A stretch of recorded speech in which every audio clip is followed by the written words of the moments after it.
सब जानते हैं, वो बात छोड़िए। कोई सज्जन व्यक्ति होगा, धार्मिक व्यक्ति होगा, उसको भी पता लग जाता है आप क्या सोच रहे हैं, वो समझ सकता है।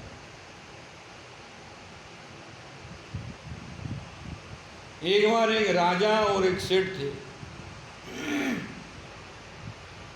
तो दोनों में बहुत मित्रता थी, खूब सत्संग करते थे, कभी कभी मिलते थे। राजा भी घूमने के लिए जाते थे, वो सेठ भी घूमने के लिए जाता था।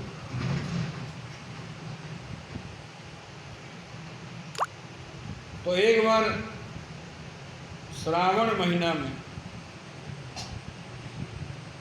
मूसलधार बारिश हुई।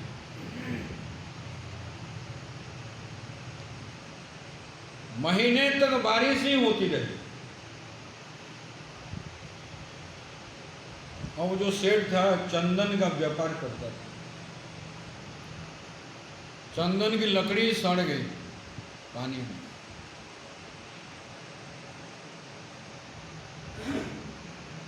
तो वो सोचा कि भाई जो बाहर लकड़ी थी तो सब सड़ गई,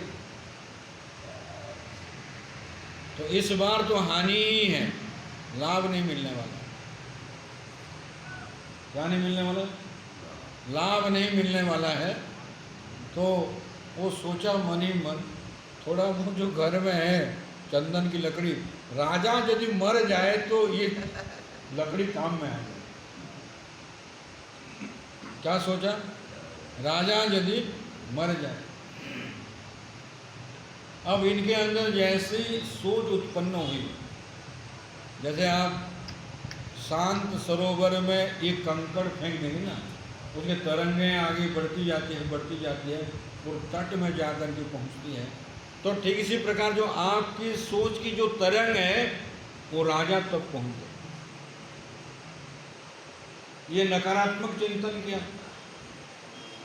अब राजा सोचे, वो जो सेठ है ना उसकी कोई संतान है नहीं, अब वो यदि मर जाए तो सारी संपत्ति राजा के पास आ जाए, राजा के पास आ जाए। देखो वो उसके विरोध में सोच रहा है, तो इसके अंदर भी विरोधी चिंतन शुरू हो गया।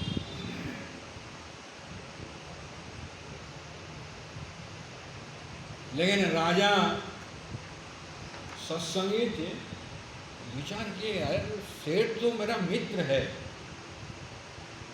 उसके बारे में गलत सोच क्यों आ रहे हैं।